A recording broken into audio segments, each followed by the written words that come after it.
ধর্ম নিয়ে রাজনীতি করতে চায় না সরকার, বললেন প্রধানমন্ত্রী। দলমত ধর্ম বর্ণ নির্বিশেষে সবার শান্তি নিরাপত্তার সঙ্গে বসবাস নিশ্চিতের অঙ্গীকার। আর্থিক প্রতিষ্ঠানে রাজনৈতিক ব্যক্তিত্ব নিয়োগ দেওয়া হবে না, জানালেন অর্থমন্ত্রী। কেন্দ্রীয় ব্যাংকের গভর্নর পরিবর্তনের দাবি বিরোধী দলের। বৃষ্টি পাহাড়ি ঢলে তলিয়ে গেছে হাওড় অঞ্চলের বোরো ফসল। বৃষ্টি চলতে পারে আরও এক সপ্তাহ। চট্টগ্রামের জলাবদ্ধতা নিরসনে কমিটি গঠন। সন্ত্রাসী ইমনের নির্দেশে টেটনকে হত্যা করা হয়, দাবি প্রধান অভিযুক্ত পিচ্চি হেলালের। নিজের সম্পৃক্ততার অভিযোগ অস্বীকার। দেখছিলেন ক্রাউন সিমেন্ট সংবাদ শিরোনাম। বিস্তারিত সংবাদ এবার। প্রধানমন্ত্রী তারেক রহমান বলেছেন, ধর্ম নিয়ে রাজনীতি করতে চায় না সরকার। ধর্ম যার যার, নিরাপত্তা পাওয়ার অধিকার সবার। প্রতিটি নাগরিক যার যার ধর্মীয় রীতিনীতি ও অধিকার বিনা দ্বিধায় স্বাধীনভাবে অনুসরণ চর্চা করতে পারে, এমন একটি রাষ্ট্র ও সমাজ বিনির্মাণই সরকারের অঙ্গীকার, যেখানে দল মত ধর্ম বর্ণ নির্বিশেষে প্রতিটি মানুষ যাতে শান্তি এবং নিরাপত্তার সঙ্গে বসবাস করতে পারে। বুদ্ধ পূর্ণিমা উপলক্ষে বৌদ্ধ ধর্মাবলম্বীদের সাথে শুভেচ্ছা বিনিময়ের সময় এসব কথা বলেন প্রধানমন্ত্রী। জাহাঙ্গীর আকন্দের প্রতিবেদনে বিস্তারিত। সচিবালয়ে মন্ত্রিপরিষদ বিভাগে বৌদ্ধ পূর্ণিমা উপলক্ষে বৌদ্ধ ধর্মাবলম্বীদের সাথে শুভেচ্ছা বিনিময় করেন প্রধানমন্ত্রী তারেক রহমান। এ সময় প্রধানমন্ত্রীর হাতে বৌদ্ধদের পক্ষ থেকে একটি ক্রেষ্ট বৌদ্ধ মূর্তির প্রতিবিম্ব তুলে দেওয়া হয়। প্রধানমন্ত্রী তারেক রহমান সকল বৌদ্ধ ধর্মাবলম্বীদের শুভেচ্ছা জানিয়ে বলেন, প্রতিটি ধর্মই মানুষকে কল্যাণের দিকে আহ্বান করে। বৌদ্ধ ধর্মাবলম্বীদের প্রধান ধর্মগুরু মহামতি গৌতম বুদ্ধ যে কয়টি জিনিস অনুসরণের কথা বলেছেন, প্রতিটি নির্দেশনাই মানুষের জন্য খুবই গুরুত্বপূর্ণ। রাষ্ট্রীয় বিধিবিধানের পাশাপাশি প্রতিটি নাগরিক যার যার ধর্মীয় নির্দেশনাগুলো যথাযথ অনুসরণ করলে একটি মানবিক রাষ্ট্র এবং সমাজ বিনির্মাণ সম্ভব বলে মনে করেন প্রধানমন্ত্রী। যাতে প্রতিটি নাগরিক প্রত্যেকেই যে যার ধর্মীয় রীতিনীতি ও অধিকার বিধি বিনা বাধায় স্বাধীনভাবে অনুকরণ ও ভোগ করতে পারেন, এমন একটি রাষ্ট্র ও সমাজ বিনির্মাণ করাই হচ্ছে আমাদের সরকারের অন্যতম প্রধান দায়িত্ব এবং অঙ্গীকার। দল মত ধর্ম বর্ণ নির্বিশেষে প্রতিটি মানুষ যাতে শান্তি এবং নিরাপত্তার সঙ্গে বসবাস করতে পারে, তেমন একটি পরিবেশ নিশ্চিত করতে সরকার বদ্ধপরিকর। বর্তমান সরকার ধর্ম নিয়ে রাজনীতি করতে চায় না। ধর্মকে রাজনৈতিক স্বার্থে আমরা ব্যবহার করতে চাই না, অতীতেও আমরা তা করিনি। আমাদের সরকারের দৃষ্টিভঙ্গি হচ্ছে ধর্ম যার যার, নিরাপত্তা পাবার অধিকার সবার। তারেক রহমান বলেন, ধর্মবর্ণ নির্বিশেষে বিশ্বাসী অবিশ্বাসী প্রতিটি মানুষের জন্যই একটি নিরাপদ বাংলাদেশ বিনির্মাণের আকাঙ্ক্ষা নিয়েই মুক্তিযোদ্ধারা বাংলাদেশের স্বাধীনতা অর্জন করেছিলেন। ধর্ম বর্ণ নির্বিশেষে বাঙালি অবাঙালি, বিশ্বাসী অবিশ্বাসী সবাই সকল ক্ষেত্রে সমানভাবে ভোগ করবে, অধিকার ভোগ করবে, এটাই বর্তমান সরকারের নীতি। মুসলমান, বৌদ্ধ, হিন্দু, খ্রিস্টান সবাই মিলে লাখো প্রাণের বিনিময় এই দেশটা আমরা স্বাধীন করেছিলাম। মুক্তিযুদ্ধের সময় কে কোন ধর্মের অনুসারী, কে বিশ্বাসী কিংবা অবিশ্বাসী, এটি কারো জিজ্ঞাসা ছিল না। কিন্তু তাই এই স্বাধীন বাংলাদেশ আপনার, আমার, আমাদের সকলের। প্রধানমন্ত্রী বলেন, বর্তমান সরকারের রাজনৈতিক দর্শন বাংলাদেশী জাতীয়তাবাদ। বাংলাদেশে বারবার প্রমাণিত হয়েছে, একমাত্র বাংলাদেশী জাতীয়তাবাদের দর্শনই দেশের সকল বর্ণ, ধর্মীয় সম্প্রদায় ও নৃগোষ্ঠীর নিবিড় সহাবস্থান নিশ্চিত করতে পারে। বাংলাদেশে এটি বারবার প্রমাণিত হয়েছে, একমাত্র বাংলাদেশী জাতীয়তাবাদের দর্শনই দেশের সকল বর্ণ, ধর্মীয় সম্প্রদায় ও নৃগোষ্ঠীর নিবিড় সহ অবস্থান নিশ্চিত করতে পারে। সুতরাং আপনারা কেউ নিজেদেরকে কখনোই সংখ্যালঘু ভাববেন না। রাষ্ট্র আমার, আপনার, আমাদের সবার পরিচয়। আমরা প্রত্যেকটি নাগরিক, সকলে আমরা বাংলাদেশী। জাহাঙ্গীর আকন্দ, বাংলা ভিশন, ঢাকা। মে দিবস উপলক্ষে কাল রাজধানীর নয়াপল্টনে সমাবেশ করবে শ্রমিক দল। সমাবেশে বক্তব্য রাখবেন বিএনপি চেয়ারম্যান প্রধানমন্ত্রী তারেক রহমান। রাজধানীর নয়াপল্টনে বিএনপির কেন্দ্রীয় কার্যালয়ে মহান মে দিবস উপলক্ষে শ্রমিক দলের জরুরি সংবাদ সম্মেলনে এ কথা জানান প্রধানমন্ত্রীর উপদেষ্টা এবং বিএনপির স্থায়ী কমিটির সদস্য নজরুল ইসলাম খান। বলেন, 2 মাসে সব প্রতিশ্রুতি বাস্তবায়ন সরকারের পক্ষে সম্ভব নয়। 5 বছরের মধ্যেই সব প্রতিশ্রুতি বাস্তবায়ন হবে। এ সময় প্রধানমন্ত্রীর রাজনৈতিক উপদেষ্টা এবং বিএনপির সিনিয়র যুগ্ম মহাসচিব রুহুল কবির রিজভী বলেন, মে দিবসের সমাবেশে শুক্রবার ঢাকায় শ্রমিক জনতার ঢল নামবে। এবারের মে দিবস অনেক কারণেই বিশেষ গুরুত্ব দাবি রাখে। কারণ একটা গণতান্ত্রিক পরিবেশে একটা গণতান্ত্রিকভাবে নির্বাচিত সরকার যখন রাষ্ট্র পরিচালনার দায়িত্বে, তখন আমরা এই মহান মে দিবস পালন করতে যাচ্ছি এবং সেই নির্বাচিত সরকারের যিনি প্রধান এবং যে দল নির্বাচনে বিজয়ী হয়েছে সেই দলের প্রধান আমাদের এই সমাবেশে বক্তব্য রাখবেন। মাননীয় প্রধানমন্ত্রী, যিনি শ্রমিক, ছাত্র এবং জনগণের একজন অবিসংবাদিত নেতা হয়েছেন সংগ্রামের নেতৃত্ব দিয়ে, ফ্যাসিবাদ বিরোধী সংগ্রামের নেতৃত্ব দিয়ে, আগামীকাল প্রধান অতিথি হিসেবে বক্তব্য রাখবেন। তো সেই অনুষ্ঠানটি, মে দিবসের সেই অনুষ্ঠানটি মানে যথাযোগ্য মর্যাদায় এবং বিপুল শ্রমিক সমাবেশ সেখানে ঘটবে।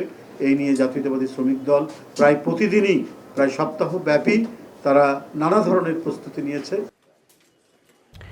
অর্থমন্ত্রী আমির খসরু মাহমুদ চৌধুরী বলেছেন, এখন থেকে কোনো অর্থনৈতিক প্রতিষ্ঠানগুলোতে রাজনৈতিক ব্যক্তিত্বকে নিয়োগ না দেবার নির্দেশ দিয়েছেন প্রধানমন্ত্রী।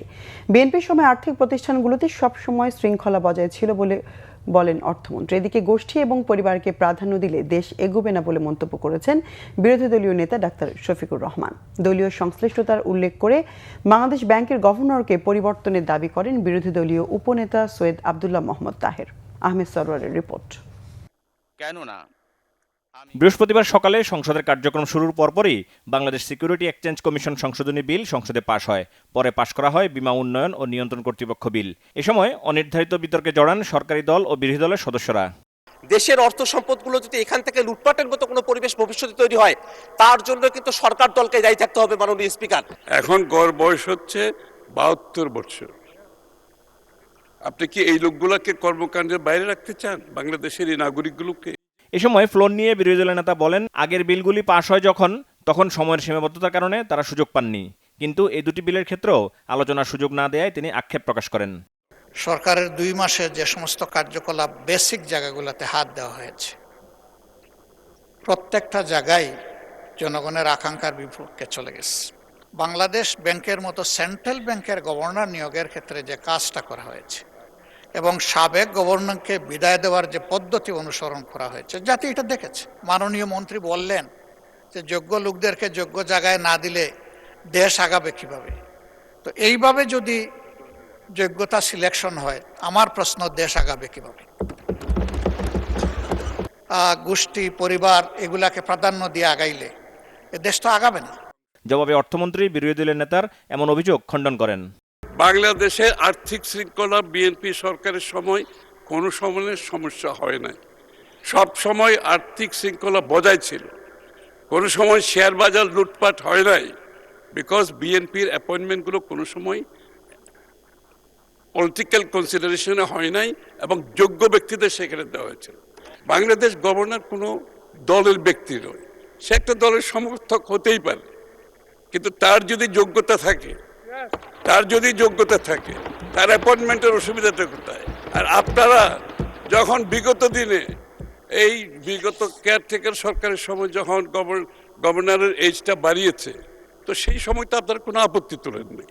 ইতিমধ্যে প্রধানমন্ত্রী সিদ্ধান্ত দিয়েছেন, মাননীয় প্রধানমন্ত্রী সিদ্ধান্ত দিয়েছেন, ফিনান্সিয়াল সেক্টরে কোনো রাজনৈতিক ব্যক্তিত্বকে অ্যাপয়েন্টমেন্ট দেওয়া হবে না। এরপর বিরোধী দলীয় উপনেতা ফ্লোর নিয়ে বাংলাদেশ ব্যাংক গভর্নরের রাজনৈতিক পরিচয় তুলে ধরে ব্যবস্থা নেওয়ার দাবি জানান, যদিও এর বিরোধিতা করেন অর্থমন্ত্রী।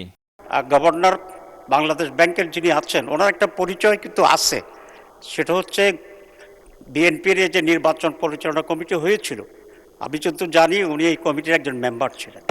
তো সুতরাং তথ্যগত যে বিভ্রান্তিটা তৈরি হয়েছে, এটার মনে দূর হওয়া উচিত এবং উনি যদি এরকম পরিচয় থাকে, তাহলে মাননীয় প্রধানমন্ত্রীর সিদ্ধান্তের আলোকে ওনাকে গভর্নর থেকে বাদ দিয়ে এই সিদ্ধান্তের আলোকেই একজন যোগ্য গভর্নর নিয়োগ করা হোক। বাংলাদেশের নির্বাচনী যে কর্মযজ্ঞ, এটা একটা বিশাল কর্মযজ্ঞ। এখানে যারা আপনার মতাবলম্বী আপনাকে সমর্থন করে, তারা আপনাকে সহযোগিতা করতে পারে নির্বাচনী। এটার অর্থ না যে উনি বিএনপির কোনো সদস্য, ওনার কোনো সদস্যপদ নাই, প্রাথমিক সদস্যপদ নাই, দলের কোনো সদস্যপদ নাই। এর থেকে বেশি গেলে কোনো আমি শেষ করি আপনারা যদি এই স্কোপটাকে এর থেকে বেশি নিয়ে যান, তাহলে কোনো জায়গায় কোনো লোক অ্যাপয়েন্টমেন্ট দেওয়া সম্ভব হবে না বাংলাদেশে। পরে রাষ্ট্রপতির ভাষণের উপর ধন্যবাদ প্রস্তাবের আলোচনায় জুলাই আন্দোলনের গতিপথ তুলে ধরেন বিরোধী দলীয় চিফ হুইপ নাহিদ ইসলাম।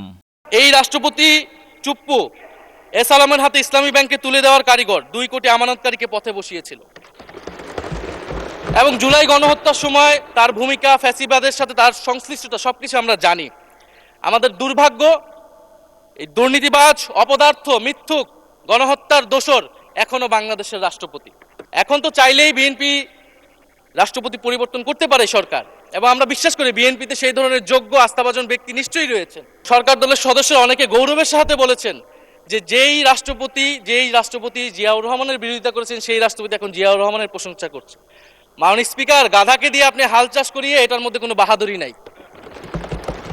এটা আপনাদের দেউলিত্ব, সরকারের দেউলিয়াত্ব যে সরকার এখনো রাষ্ট্রপতি পরিবর্তন করতে পারছে না। মাননীয় স্পিকার, জুলাই গণ অভ্যুত্থানের পরবর্তীতে এত কষ্টের যে ফসলটাকে, সেইটাকে মাননীয় স্পিকার নোট অফ ডিসেন্ট দিয়ে সেটাকে কলুষিত করে ফেলা হয়েছে। যেদিন জুলাই জাতীয় সনদ স্বাক্ষর হয়, সেদিন জুলাই জাতীয় সনদের মেজর সংস্কারগুলোতেই পাশে একটা নোট লেখা হয়েছে যে কোনো রাজনৈতিক দল বা জোট তাদের নির্বাচনী ইস্তিহার উল্লেখপূর্বক যদি জনগণের ম্যান্ডেট লাভ করে, তাহলে তারা সেই মতো ব্যবস্থা গ্রহণ করতে পারবে। তাহলে যেই দল নির্বাচনে জয়ী হবে, তারা তাদের ইস্তিহার অনুযায়ী সবকিছু করবে। মাননীয় স্পিকার, এটার জন্য ঐক্যমতের কোনো প্রয়োজন হয় না। আপনি যদি নির্বাচনে জিতে আপনার ইস্তিহার মতোই সবকিছু করবেন, তাহলে আপনার সাথে আমার কিসের ঐক্যমত, কিসের আলোচনা? বিরতি দেয়া।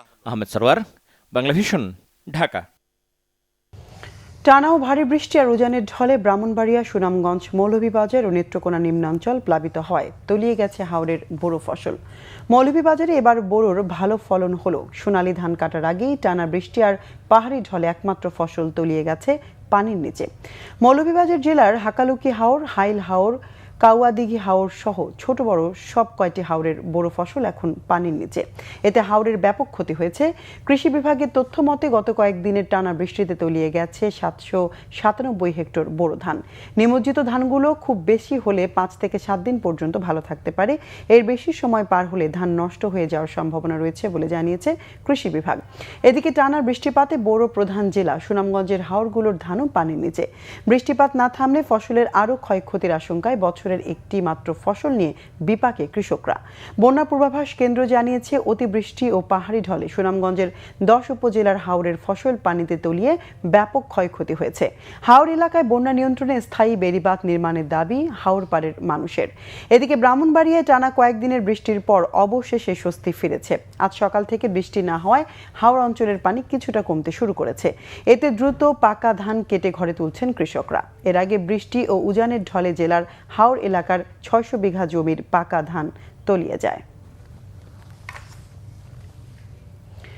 ঢাকা সহ সারা দেশে আগামী 5 দিন থেকে 1 সপ্তাহ বৃষ্টিপাত অব্যাহত থাকতে পারে।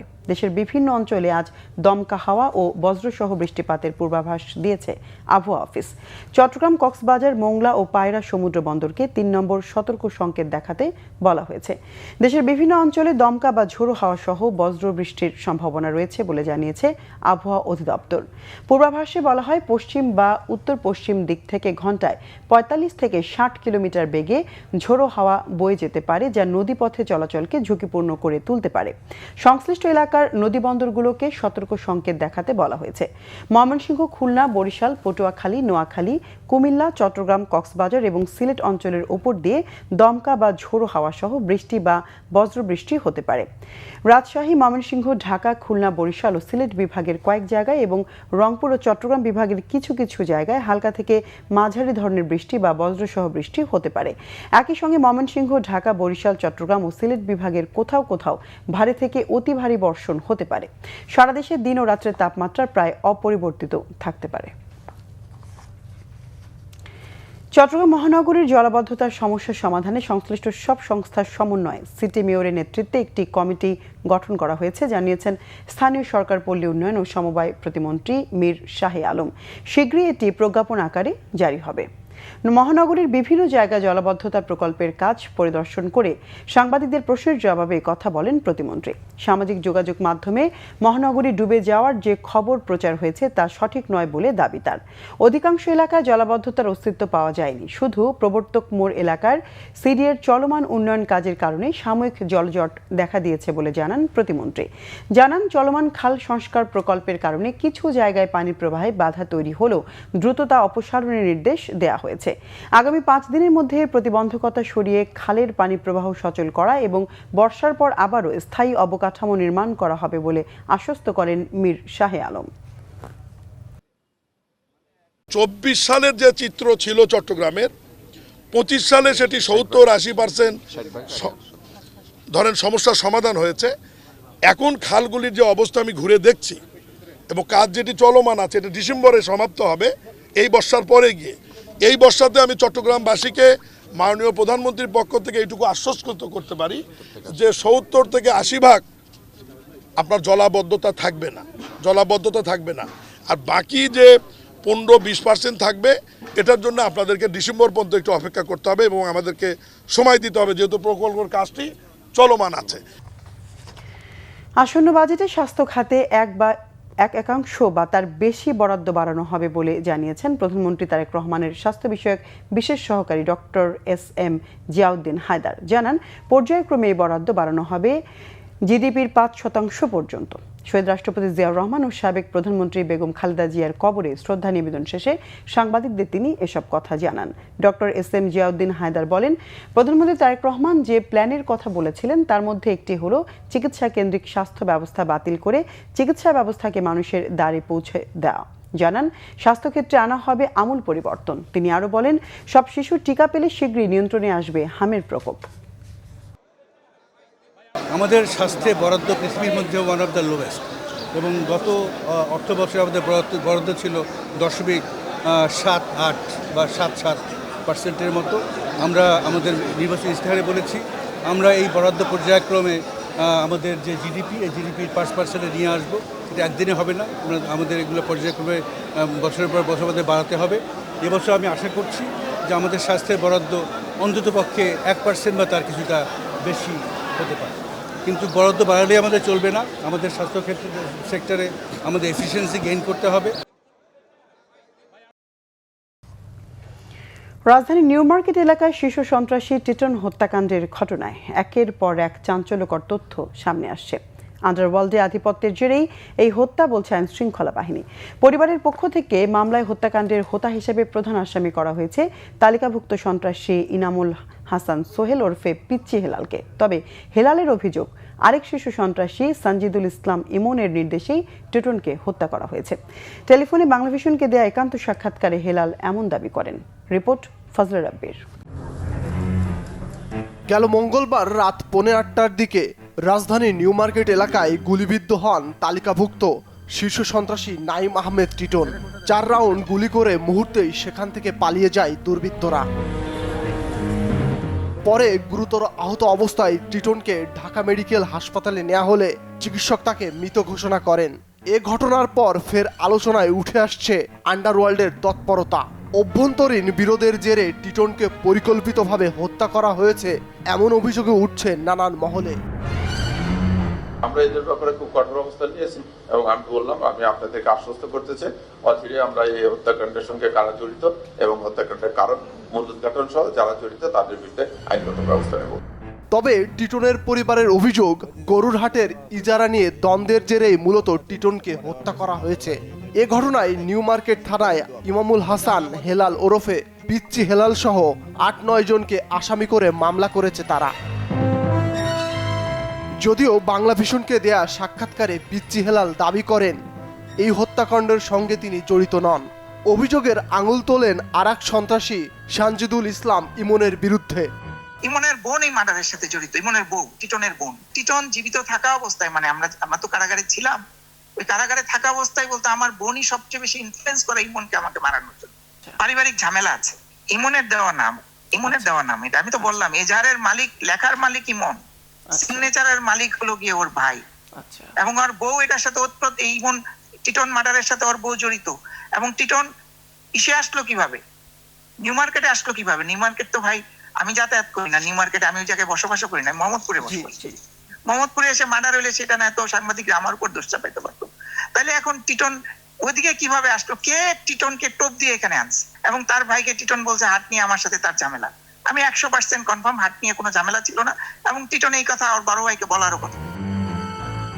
আরও অভিযোগ করেন, পুরান ঢাকা এলাকায় মামুন সহ বেশ কিছু হত্যাকাণ্ডের সঙ্গে ইমনের সংশ্লিষ্টতা থাকলেও সেগুলো ধামাচাপা দেয়া হয়েছে। দাবি করেন ঢাকার বিশাল একটি এলাকা নিয়ন্ত্রণ করছে ইমন ও তার 4 স্টার গ্রুপ। ইমনের নেটওয়ার্ক, ওরে বাবা, সে তো এখন পুরো ঢাকা শহর। আপনি দেখেন, আপনি নর্মালি দেখেন মিরপুরের যে 4 স্টার গ্রুপ, 4 স্টারের 2 স্টারের সাথে তার ঘনিষ্ঠ যোগাযোগ, সারাক্ষণ ঘনিষ্ঠ যোগাযোগ। আচ্ছা দেখেন, তার মিরপুর থেকে শুরু করে মোহাম্মদপুরের কিছু গ্রুপের সাথে, কিশোর গ্যাং বলেন, এমনি বলেন, যারা ক্রাইম করতো পূর্বের, তাদের সাথে একটা ভালো যোগাযোগ তৈরি করেছে সে। এখানে যেহেতু নিচু এলাকা আছে, এখানে কিছু ভূমিদস্যুর সাথে তার সরাসরি যোগাযোগ হয়েছে, এবং এইখানে আমাদের বিএনপির কিছু দুষ্কৃতিকারী নেতা এই ভূমিদস্যুর সাথে ইমনের মাধ্যমে ইনভলভ। তারপর ধানমন্ডি, তারপর হাজারীবাগ, লালবাগ, তারপর আপনার পুরান ঢাকা, রমনা, মতিঝিল, তেজগাঁ, কোথায় তার সন্ত্রাসী বাহিনীর বিচরণ নাই। 90-এর দশকের শুরুতেই টিটনের অপরাধ জগতে প্রবেশ, জড়িয়ে পড়ে মাদক চোরাচালান সহ বিভিন্ন কর্মকাণ্ডে। পরবর্তীতে একাধিক হত্যাকাণ্ডে বারবার উঠে আসে তার নাম। ফজলে রাব্বি, বাংলা ভিশন, ঢাকা। গণভোটের রায় বাস্তবায়নের দাবিতে দ্বিতীয় দফায় নতুন কর্মসূচি ঘোষণা করেছে 11 দলীয় জোট। এই পর্যায়ে সারা দেশে ভিন্ন ভিন্ন তারিখে বিভাগীয় পর্যায়ে মহাসমাবেশের ডাক দেওয়া হয়েছে।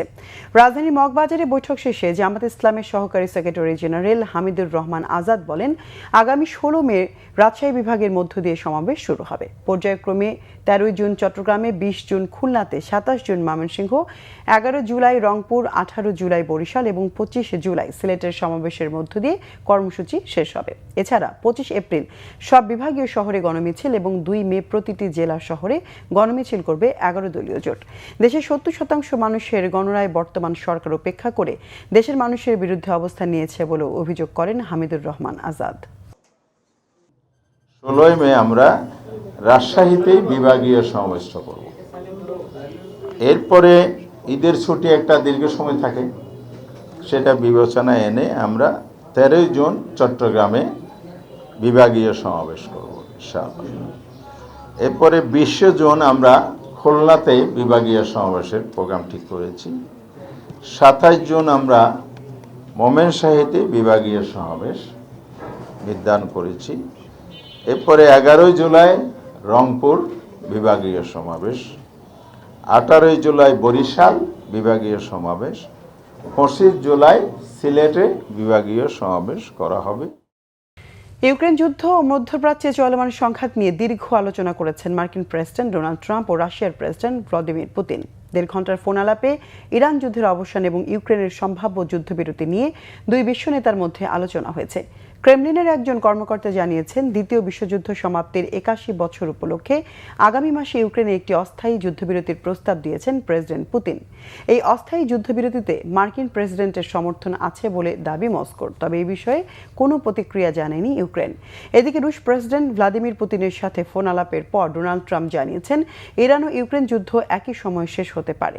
ইরানের ইউরেনিয়ামের মজুতের বিষয়ে পুতিন যুক্তরাষ্ট্রের সাথে কাজ করার প্রস্তাব দিয়েছেন বলেও দাবি ট্রাম্পের। জানান, মধ্যপ্রাচ্যে যুদ্ধবিরতির মেয়াদ বাড়ানোর বিষয়ে যুক্তরাষ্ট্রের সিদ্ধান্তকে রাশিয়া স্বাগত জানিয়েছে। দর্শক, এ ছিল এখনকার মতো। পরের সংবাদ বিকেল 4টায়। 3টায় রয়েছে নিউজ টপ 10 দেখার আমন্ত্রণ রইল। সঙ্গে থাকায় ধন্যবাদ।